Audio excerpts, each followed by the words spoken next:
creative living, utilizing today's technology with the best of the past to bring you innovative ideas and up-to-date information for creative lifestyles in today's active world. With your host, Sheryl Borden. I'm so glad you joined me today for Creative Living. We're going to learn to sew on stretch knits to make swimsuits, and we'll also see what's involved in making a butterfly wall hanging for our home. One of my guests today is Laura Keith, and she's an apparel designer from Vancouver, Washington. Laura is going to demonstrate how to sew a custom-fit swimsuit. This uses easy sewing methods that are handy for any stretch knit fabric as well as for swimsuit fabric.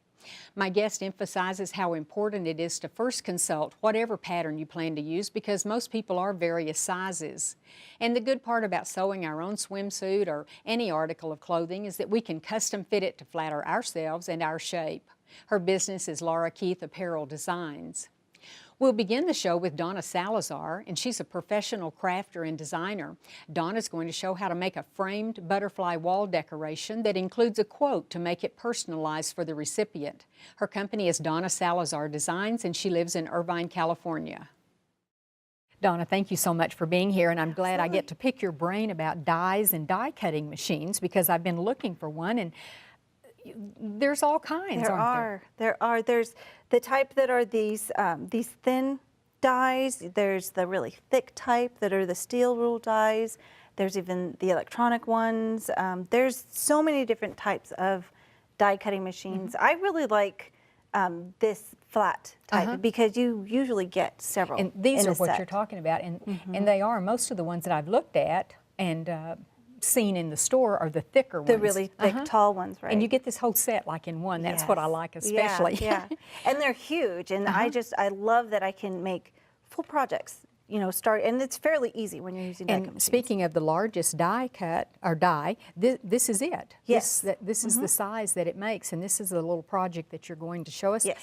And I noticed that you bent these, so Yes. these are very flexible, aren't they? Yes, it's a foil, and this is a product that you can purchase from your craft store, and it's like a heavy, like really heavy duty aluminum foil, just much thicker than you would normally find. But we're going to go ahead and start with the die cut. We're making the butterfly, and I'm going to show you how this die is so. It's very, has multiple uses. Okay. So we're going to start by placing it, again, with the sandwich upside down. I do this often. So usually you would have your cut side up on the base plate, but we're putting the cut side Just down the opposite. on the cut plate. Right. So we're going to start here, and I put the base plate on top. I'm going to put it right inside of the And this machine is a handle. It is. Some are yeah, it's electric. a hand crank, yes. And so you just turn the wheel. It's making the whole table shake. Sure faster than cutting it out and all the intricate little holes in his wings. Yeah. I don't know if I would, if I had to cut this by hand, I don't think I would do it. And I love to cut things out, but I couldn't do that. Right. Okay, so now what I'm going to do, this has cut out the butterfly, but what I'm going to do is I'm going to transfer this whole thing to another plate, and this is the embossing plate, and it has It's this little rubberized thing? Well, this is the tan pad that goes on top of the embossing plate. Oh, it goes on top of the embossing plate. Yep, and so I'm I've going to never put done this that. down. Oops, got little. Some of the little pieces Yeah, that are pieces cut out starting so to come out. nicely. And then now I'm going to put that base plate on again. Oh, it's going back through? It's going back through. So you can, with this type of a die, you can die cut, you can emboss, and you can stencil, all with the same die. And I'll That's show why you said it was so versatile. It's Now I understand. so versatile, yes. Okay, now when I take this off, Oh. it pressed has, all those indentions. yes, so it has little circles, and these little pieces will just fall right out. Oh, and look, if we just couldn't have ever cut all of those. That's amazing. And now what I'm going to do, using that same die, I'm going to do something that's really different. This is something that I haven't seen anybody do I see now yet. how you were able to bend the butterfly's Right. wings. That Yeah. makes sense now. So now I'm going to use the embossing pad with that same dye and some watercolor paper. Oh, just using regular paper now. It's super thick, Which is super what thick you watercolor did. paper. That's what this is. Is Right, that right? right. The part that's but under. I'm not die cutting. This normally you would be on the cut plate. I'm going straight onto the embossing. To the embossing. Right. So I do this upside down again and run that through. There's a lot of cranking in that. I'm getting my exercise on my right arm. You do an internet show. Do I you cover do. things like this? Because I'm I already getting do. confused. Yes. Okay. It's on Tuesdays, every other Tuesday. Every other Tuesday, called Tuesday Tutorials. Tutorials. And you just do a different project every time. Oh, I see. Yep, and it's just little techniques. So I have now just that design. Let's hold that up. That is amazing. And people at home would need to cut around the outside edge. But I happen to have a prototype die. This die was supposed to be just plain inside, and it ended up being lacy. So we're actually going to cut it now. So now you can cut it with the plain one. I can, but other people can't. But I don't want to we'd take get our the little time. scissors. Yeah. Okay. But what we would do is with the little rounded scissors, we could go in there and cut it all and out. it cuts really easily because it's Of the paper.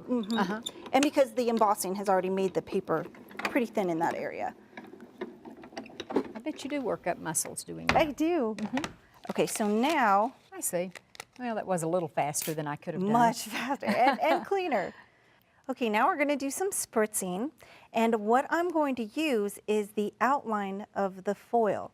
And this technique It's actually... like a template. Yes, for I'm going to use it now. like a template. Oh, okay. This technique actually came from something that my daughter was doing. She was just playing in my studio, and I loved what it looked like. I was like, oh, I'm going to work that into some type of a project. And since I'm going to use multiple of these, I'm just going to mix them all at the same time. What are those? These are, it's a ink. There's a lot of color in here. So it's a liquid spray, and it's got lots of color and sparkle. You'll see once we start spraying. There's a ton of sparkle in here, which is why you have to shake them up each time. Well, not shake them, but roll them up each time. Okay, so we're going to start just by spritzing. And I'm going to just keep switching the colors up. And the little specks, if that comes out, that's really pretty. Yeah, yeah. And we actually do not need the butterfly that's on the inside. So I'm just doing that so that it's... Ooh, those colors are beautiful. Aren't they nice? Yeah. I really love these. Oops, I sprayed your table. Okay, so now we've got this really saturated. So what we will do is bring in this that we die cut earlier, and we are going to just, isn't that fun? And now I can use that for something else. So we're just we're going not using to, this. No, that is that so is pretty. the I'd negative. frame it. So you're going to turn I'm that going to turn this down. upside down onto here. Oops. And you're just It's pressing art. There's that. no mistakes in art. That's what I like too. And then you just lift it up, and then you have this really artistic looking, just watercolor background. That's why we started with the watercolor paper, Right, obviously. right. Good. Okay. Okay, and then we'll just spritz up this, but I think for this one, because I have several different versions here, I think for this one, we're not going to spritz. We'll just ink up the edges so we have that contrast. I like using the different types of And products on this is, things. again, this is what I do in my studio. Lots of what if. So you never really have two things alike, do you? I have a very hard time trying to make two things Somebody alike. will say, oh, I'd love to have one just like this. And I usually tell them, Be that's similar. not really possible. Okay, and then we'll just do a little tiny bit around the edge just to make that show up some more. Okay. And then when I adhere this down, I'll use some foam squares. Oh, yeah. And some liquid glue. Oh, okay, I should probably Get just it? pull this whole Okay. thing over here. Okay, and I'm going to use 4 of these, and I'm going to place them here, kind of out to the side. And then I'm going to put some fast drying glue right here in the center. So this is going to give me some automatic texture, or not texture, Lift. depth. Yeah. So I just fold this in and press that down first. So you're putting the little body down. Right, and then while I'm holding that there, we'll get these off the back. Do you want to pull those from that Sure. side?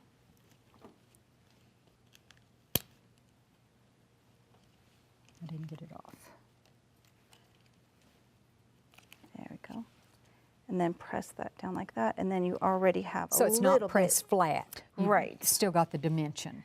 And then using foam squares again, what I've done is I've cut these straight through the Oh. paper. So that they're not going to be so big and show through Right, the butterfly. right. And I just, Oh, doing the body again. yep, and I just line these up right here. And it's nice having the black because you can't see Yeah. it. I just have white. I didn't even realize they came in black. Now you're gonna be Now I've looking got to for go buy them. some. Okay, and then we'll take these off. And you can add glitter to the butterfly. I mean, there's so much that you can do. We might go ahead and take a look because you've really, and I even like the lettering that you put on the side. You've added the bow to it. It's all dimension. That's what Yes, really makes yes. it show up so beautifully. And then you just kind of, because this is that heavy foil, you just add a little dimension by kind of folding it a little bit. And I'll probably go back in and add a little bit of glitter to the edge of that. Then for the frame, The frame, this is just, it's an art frame, just a regular you just buy matte it. It comes frame. like this.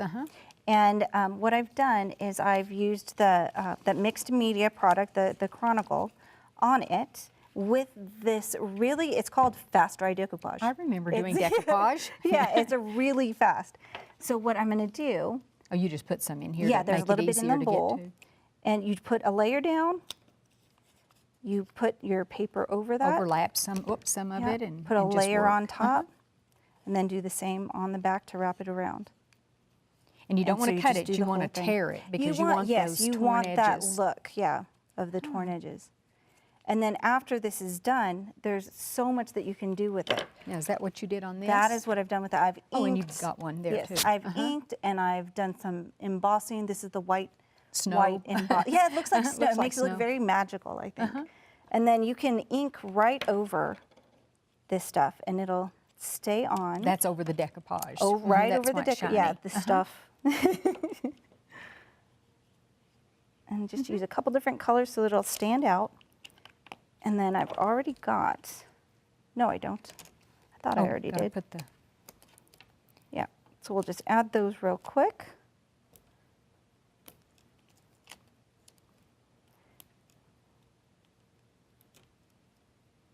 stuck to you. Yep. They do stick well. That's the part we Yeah. like about them. Okay, and then we'll just get this down on top. Okay, And you so might the just show nice how it's thing- going to look over that. Yeah, the nice thing about it is this foil is the exact same size as this frame. So it Oh, covers that's why it all- everything, right. The next step would be to put the whole project into the color catcher and spritz the background. This has already been done. So the last thing you would need to do is just ink up the edges. More ink. Yep, and then add on some of the bits and bobbles that are here, and you will end up with This is what you're finished talking about, project. adding the bow, the little individual Yep. butterflies that are on Of course, here. everything has to be glittered. And of And course then the I have the little saying. quote, and those are, it's just from a strip quote, and I just cut them apart and ink the edges, so. Good idea. Well, it really is something that would be pretty to make and give, and anybody would Thank love to you. receive it. Thank you very Thank much, you. Donna.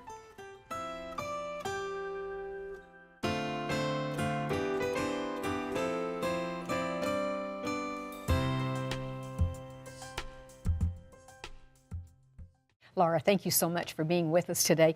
You teach a lot of different subjects. How did you Yeah. get started teaching swimwear and sewing with stretchy With fabrics? stretch fabrics. I worked for a company at one time as a designer, swimsuit designer, sportswear company. And so all we worked with mainly were the spandex stretch knits and the sportswear that had a lot of stretch in it. And so I just loved it so much that when I left, I continued on doing it. And, it's a subject that it's increasingly getting more interesting for people. And so I get asked to do, mostly it's by invitation from people that would like Well, me and I to think it's like any other teach. type of sewing. When you sew, you can make a pattern fit yourself because very few of us fit those standard measurements on a pattern. Yes. And you have a line of patterns. This is a type of swimsuit that we're going to demonstrate today, the one piece, you call it a tank A tank swimsuit. type suit, yes. And let's talk a little bit about measurements, because like I say, most people aren't going to fit exactly. Yes. So what in a swimsuit, what should they be looking at, which measurement? Well, they'll be looking at their almost all measurements, the bust and the waist and the hip measurements, as well as their torso measurement, which is all The length. the length and all around the body. And they'll nobody is exactly those sizes, but they'll look to see where their measurements land in the small, medium, large, etc. These are multi-range patterns, so there's 6 sizes. And we realize we wish we could go step by step, Yes. but people probably realize on a pattern, and your patterns have the multiple sizes, so you're Yes. getting all of the sizes in one pattern. But based on your own measurements, many times you'll have to make the mark from the small to the medium to a larger to the hip area. Right, you will, and you might have to shorten or lengthen as you do with other patterns. Well, the stretch is the part I think sometimes Yes. we might have a pattern that fits perfectly, but there's different types of stretch in fabrics. Yes, there is, and the thing that most patterns will require a certain amount of stretch, and it needs to have, and just by definition, some spandex in it. You'll want to have both stretch, both ways. up and down and across. Now you have a couple of, this is the lining, but show us what you mean and how we would determine if a piece of fabric was going to work. Well, if it, for example, needed 50% stretch, then I like to fold the fabric and then take about a 4-inch swatch from my width of it. Between your fingers. Yes, between my fingers, and I would stretch it then. And if it stretches an inch to 5 inches, it's 25% stretch, and then to 6 inches, it's 50% stretch, etc. So we know this fabric stretches enough, and do it the same kind of test in the other directions, both ways, and the lining as well needs to be at least as much stretch as the fabric does. So besides the fabric, and we'll talk about elastics, what types of threads work the best for this type of swimwear? Well, since the fabric is stretchy and you want a stretchy seam that doesn't break when it stretches, then I recommend, and I always use textured nylon thread in my bobbin if I'm using a sewing machine, and a regular polyester type thread in the needle. And then if I'm using a serger machine, then I would use the textured nylon thread in the lower loopers and the regular thread, the polyester in the upper in the needles. And that gives a really nice stretchy seam. Okay. Now elastic, I mentioned that we need to have the right type, and there's lots of elastics that we can pick from. Yes, there are several. I've used the clear elastic, which is kind of a lightweight elastic. There's a solid rubber elastic and different widths that you can use, and what's called a swimwear elastic, which is a cotton-covered rubber elastic, and that's what I use most of the time. Yes, has the best recovery of the different types.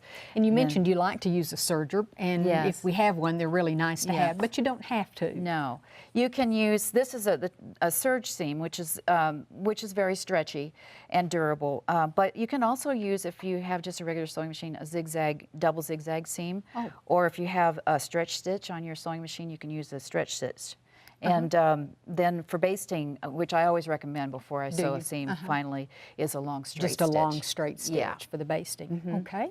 And it works very well. So to construct this simple sewing swimsuit, I have 2 back pieces, which are the ones I start with. And sometimes it's difficult to tell, but the notch on my pattern is the indicator that that's the side seam and that this is the center back seam. That's clever. Yeah. I like that. It helps. So this is the back seam, center back. So this is the center back seam, and we sew that first. And then, what seam allowance do you use on swimwear? On my patterns, it's 1/4 inch. 1/4 inch. Yeah. That's so that with the serger, you can just pretty much encase the edges. Exactly. And the notches also would always be cut outward so that they don't get cut into the seam allowance. Like here's, you can, an example where you can see that would, if it could go into the seam allowance. So but this is fine because it's at 1/16 of an inch or so, so that's fine. And then the next step is to actually sew we talked about the notch here and the notch here, and on both the front piece and the lining piece, we want to sew a gathering stitch between the notch and the underarm seam. For easing, exactly, and do that on both pieces. And that's prepared then to sew all the suit together. And I like to enclose the lining seam the lining in a seam, in fact, to have a totally enclosed, clean finish seam on the side seams. That's just And like the pros do, isn't it? yeah, it just looks nice. And So this shows so the ease. So what I do is I layer it with the front piece first, and it's the right side up, and the back piece on top of that with the right side down. And then we might show here, here's where you did your serge yes, seam here's on my the serge center seam back. on the center back, and it's nice and stretchy too. Then I will layer the lining, and it's difficult to tell the right from the left side, but if you do, then it would be like the wrong side of the lining should be on the top. And that's on the very top, and then gather the bust stitches to match the back piece, which also has a notch, so you're going to have to gather it all up about that much.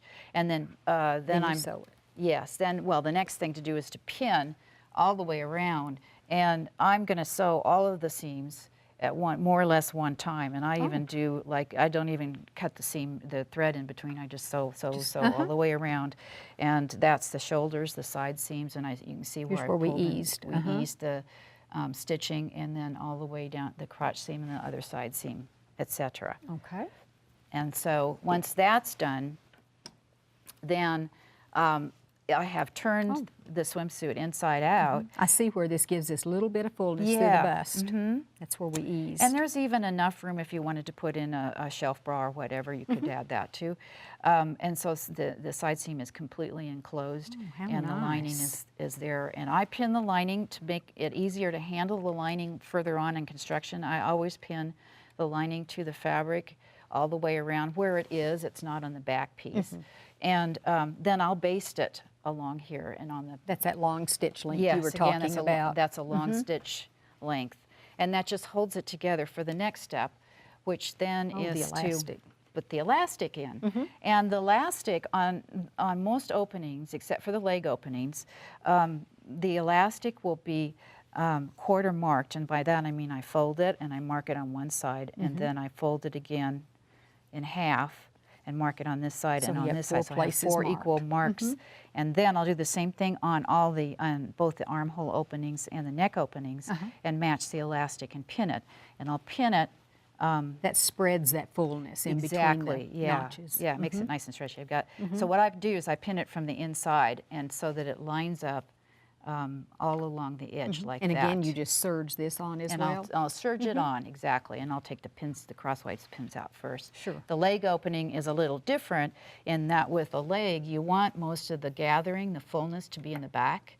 So I won't mark my, I won't divide up my, my elastic, but what I'll do is I'll start on the, right at the front of the seam, or no, excuse me, I'll start right at the very beginning of a front seam, of the front, on whatever piece I'm on. And I'll, for example, have it pinned here. And I'll just pull it 1-to-1 ratio, you know, so it's just taut. And then as soon as I hit this side seam, I'll have it just a little bit left, and I'll pull it really hard, and that'll create that fullness. Makes a swimsuit fit yeah, in the gather it up, back. and it'll have all the fullness in the back. And so to illustrate that, you can see what I mean. That these have all been sewn in. And this is flat across the front. And this is flat across the front. And the gathers are in the back. And the gathers in the back. For a better fit. And now the last step is simply just to turn and top stitch all the openings. Okay, and we went through this very quickly, but it really, especially if people sew somewhat, making a swimsuit is mostly the difference is getting the right fabric and the stretch amount that we want. And if you want further details, then I have sewingswimsuits.com is my blog, and the website www.laurakeithdesigns.com for further details. You can help us with, if we run into problems. Just email me. Okay. Thank you very much, Laura. You're welcome. I hope you enjoyed the show today. Next time on Creative Living, we'll learn how to create delicious homemade breads using a bread machine, and we'll demonstrate what all can be done with wing needles. One of my next guests represents the Kansas Wheat Commission, and she's going to show how to use a bread machine to create some delicious breads. And it's so easy. In fact, my guest refers to this as bread machine magic, because you simply add all the ingredients to the machine pan, and the end result is a fresh hot loaf of bread, just like magic. So if you're like some of us and have a bread machine stored someplace under the cabinet, it's time to get it out and learn to do some magic of your own. Another guest is going to explain what hem stitching is and demonstrate the technique of wing needle hem stitching, which resembles the way ready-to-wear looks. Both of these topics will be featured on the next Creative Living show. If you ever have comments or suggestions or ideas for shows, you can email me at sheryl.borden@enmu.edu. I'd also like to ask you to become a fan of Creative Living on Facebook. Just go to facebook.com and in the search window type in Creative Living with Sheryl Borden. Thanks so much. I hope you'll plan to join me next time for Creative Living. We are very pleased to offer a new booklet that accompanies this series of Creative Living. This booklet is titled the 6500 Series, and it features a wonderful collection of ideas and information, and it's available free of charge on our website. Posted as a PDF file, you can simply download the entire booklet, or just the segments you're most interested in. As with all of the Creative Living booklets, you'll find information on foods and nutrition, clothing and fashion, health and beauty, home decorating, and much more. For your copy of this booklet, go to our website at KENW.org and then click on Creative Living. Scroll down to the booklet section and you can click on this booklet or any of the other booklets we have available online. Once again, just go to KENW.org, click on Creative Living, and download the booklet, titled the 6500 Series. We also want to encourage you to sign up for our free e-newsletter. Just click on the Sign Up Now button and input your email address. That's all there is to it. You'll enjoy reading an up-to-date newsletter filled with interesting topics and information. Thank you.